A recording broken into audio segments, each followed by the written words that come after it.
e a dívida apontava para algo entre 700 e 800 milhões, e a gente tinha um faturamento de aproximadamente 182, 185 milhões. Então, hoje a situação é inversa, para você ter uma ideia. Então, a gente tem uma dívida de aproximadamente 200 a 250 milhões e um faturamento acima de R$1 bilhão e gera caixa, gera resultado operacional.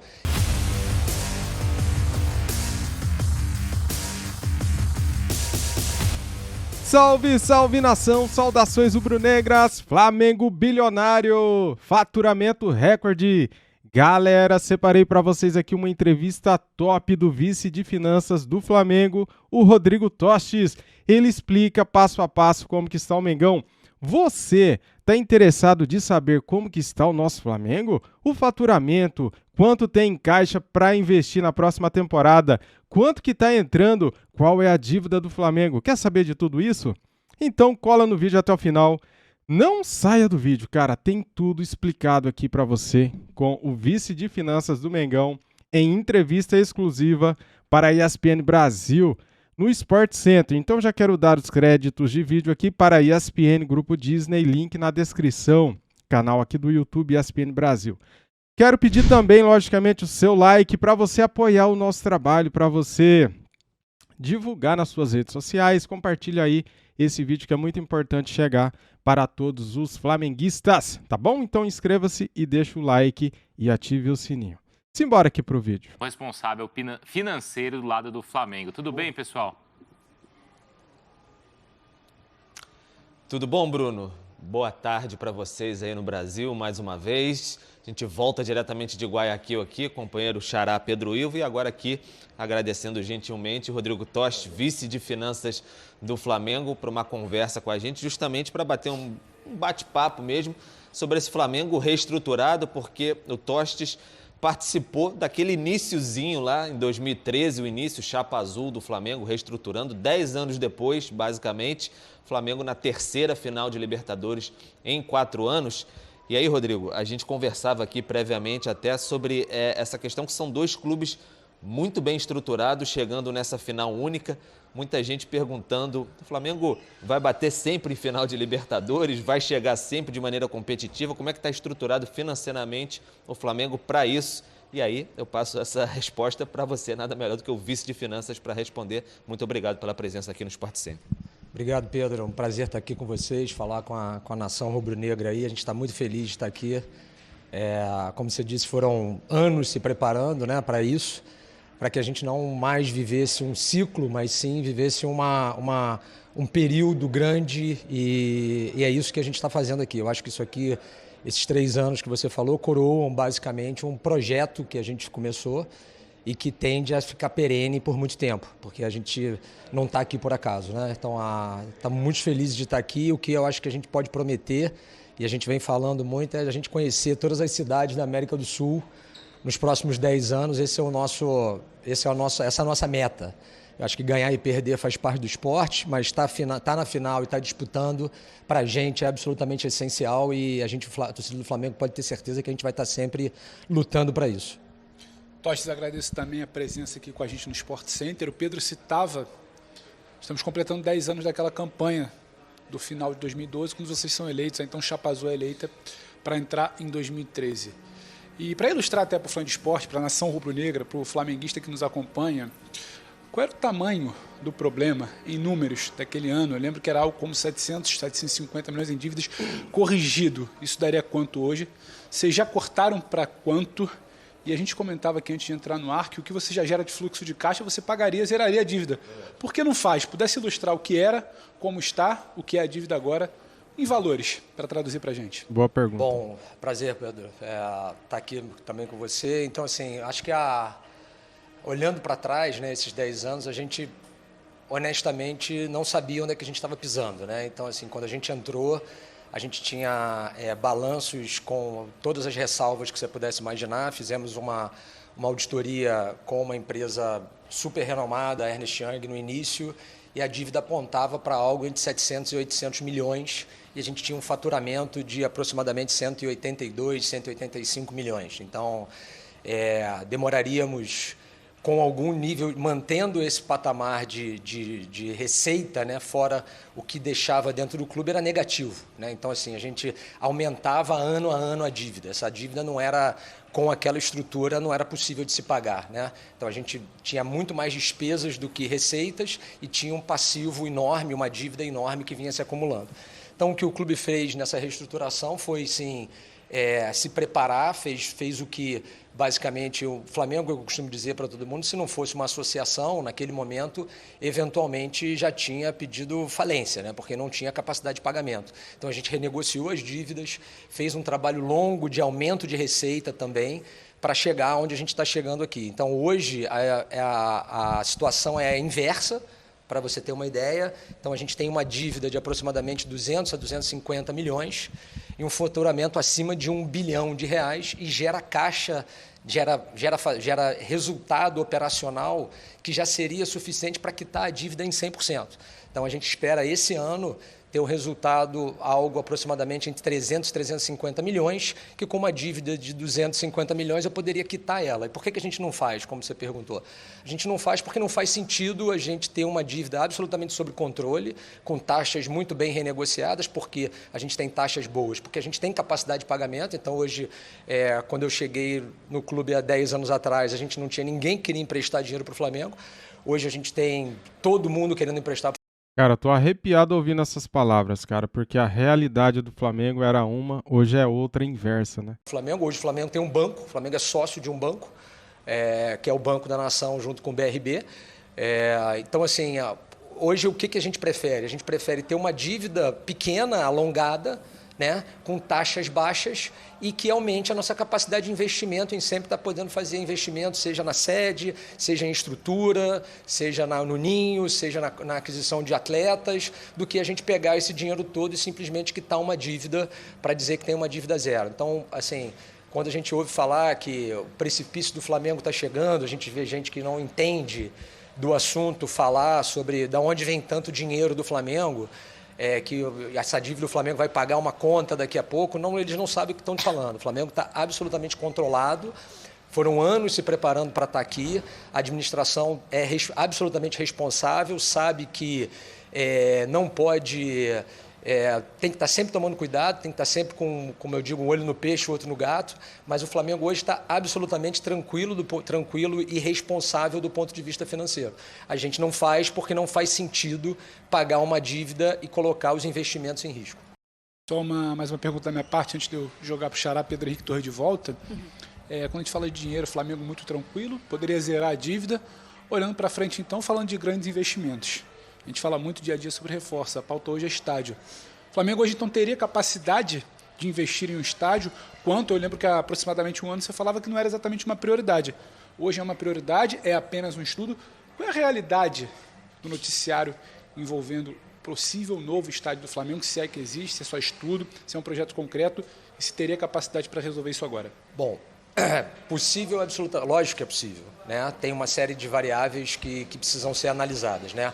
Como o presidente fala, não faz sentido nenhum a gente construir um estádio para endividar o clube. Então, isso a gente não vai fazer. Então, a gente está buscando caminhos e alternativas para que, eventualmente, aconteça a criação e venha dinheiro novo para a gente poder fazer esse investimento e esse investimento não virar dívida. Então, hoje nós estamos numa fase de estudo, sim, está sendo capitaneado pelo presidente, avaliação do terreno, avaliação de oportunidades. O Flamengo estuda tudo, né? Hoje, assim, eu acho que a gente chegou nesse patamar de receita por entender que a gente é muito mais do que somente tem receita vindo do futebol, receita vindo de marketing. Então, a gente pensa muito à frente do que em geração de receitas. Tudo está sendo estudado, várias alternativas estão sendo vistas e isso é uma realidade, sim. Hoje o Flamengo não abre mão de estudar a possibilidade de ter um estádio novo, mas, logicamente, a gente coloca em prós e contras para avaliar com outras opções, que efetivamente o Maracanã, lógico.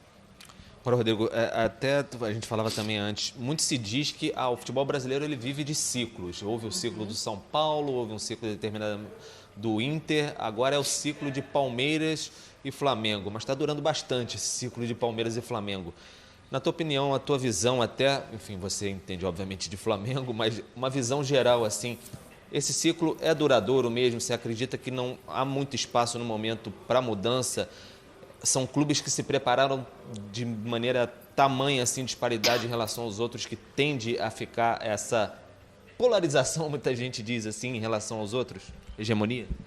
Bom, acho que eu começaria dizendo pelo lado da atenção. A gente não se acomoda. No Flamengo, a gente nunca está achando que chegou nesse nível e a partir de agora a gente não tem mais nada para fazer. Tá? Existe um trabalho aqui de quase um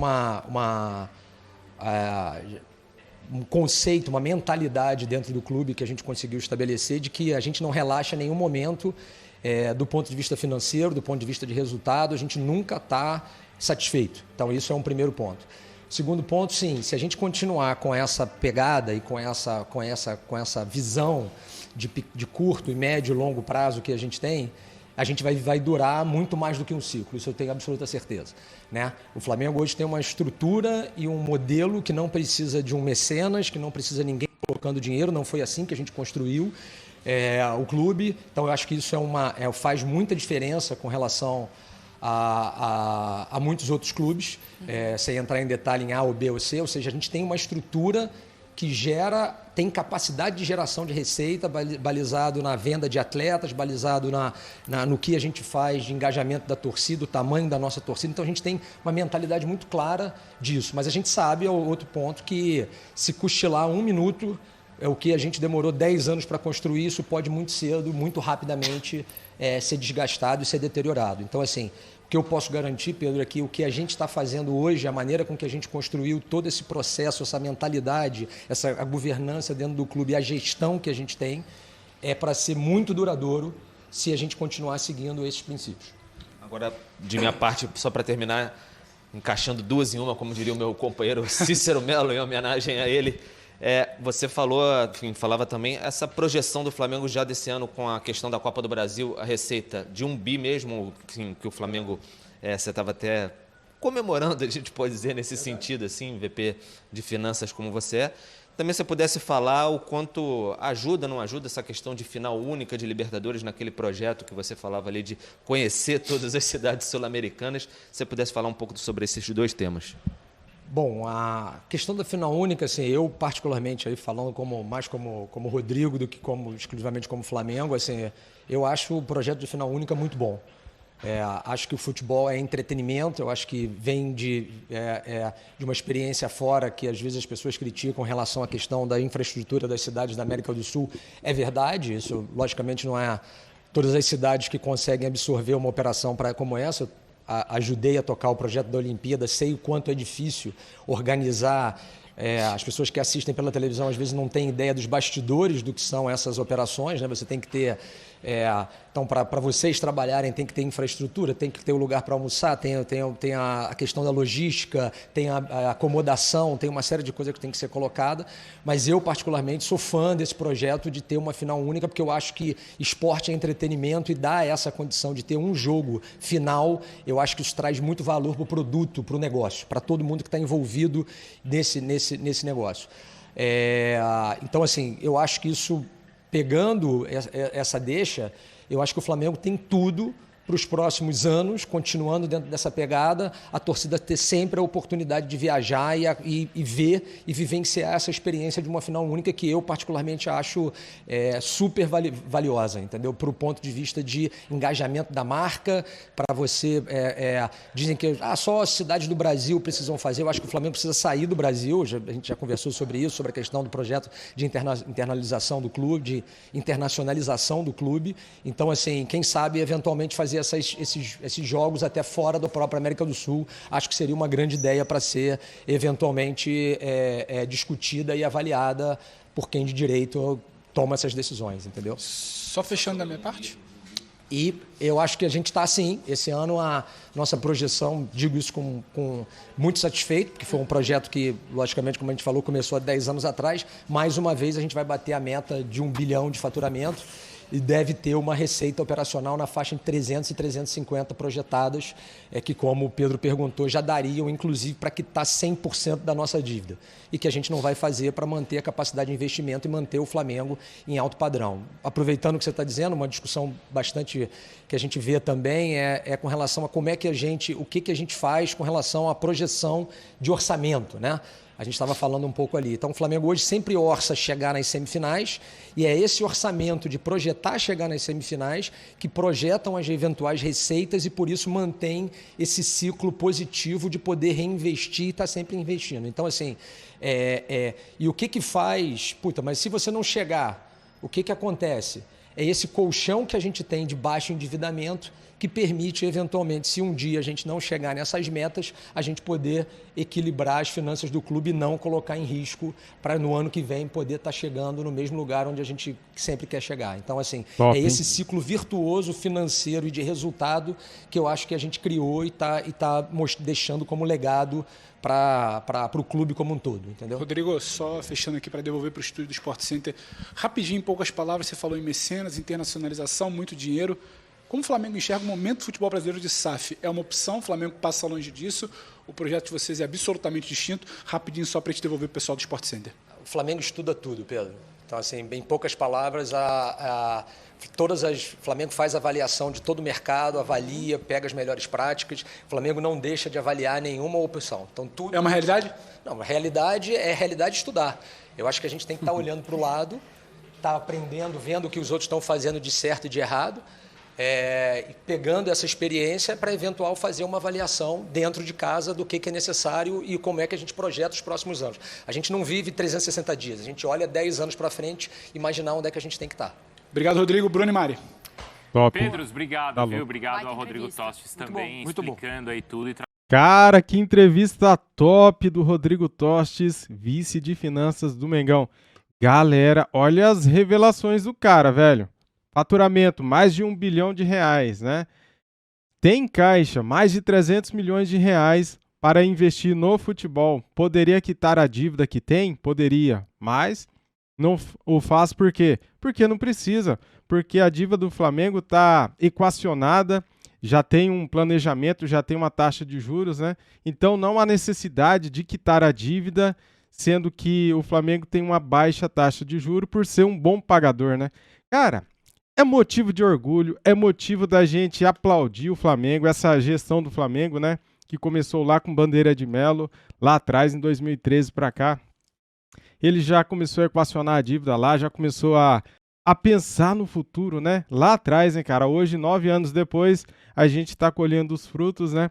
Dessa boa gestão que começou lá com Bandeira de Melo, né, cara? A gente não pode esquecer disso porque ele foi muito importante para a reestruturação do Flamengo e o Flamengo chegar nesse patamar, né? Então, olha as coisas que ele falou, né? O Flamengo não precisa de mecenas, o Flamengo é autossustentável, o Flamengo tem a sua torcida, né? O Flamengo... Cara, a torcida é tudo, né? Que um clube pode ter. Então, o Flamengo tem a maior torcida e, com isso, o Flamengo se sustenta com o marketing, com os patrocinadores, com as receitas de premiações. O Flamengo projeta chegar em todas as finais e tá chegando, né, galera? A gente tem a chance de ganhar agora a Libertadores, vencemos a Copa do Brasil e temos a chance de chegar em segundo lugar no Campeonato Brasileiro e pegar mais 42 milhões em premiações do segundo lugar do Campeonato Brasileiro. Então o Flamengo está em toda parte, o Flamengo está em todas as frentes, o Flamengo está brigando por tudo.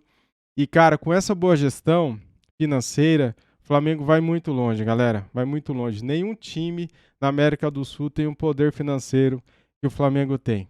É motivo de orgulho, é motivo de... Eu tava arrepiado aqui durante a entrevista, eu tava emocionado ouvindo o cara, porque o Flamengo passou um perrengue lascado, né? Danado no passado, e hoje a gente tem a alegria de estar vivenciando este momento. Então, para nós é um motivo de orgulho demais, né? Topzera, você gostou da entrevista, cara? Deixa eu ver se eu esqueci de falar alguma coisa aqui que ele falou. Faturamento recorde, mais de 300 milhões para investir. Flamengo não precisa de mecenas, deu uma cutucadinha aí em Palmeiras, que já teve mecenas, né? Lá atrás com o Paulo Nobre, e agora o Atlético Mineiro tem mecenas também, gente que investe dinheiro no clube, né? Pois é. É isso aí, galera. Gostaram do vídeo? Então deixa o like, se inscreva aqui no nosso canal e ativa o sininho. Isso aqui é Flamengo, cara. Que coisa, que emoção, né, cara? Que da hora. É muito bom ser Flamengo, né? Top. Saudações rubro-negras. Fui!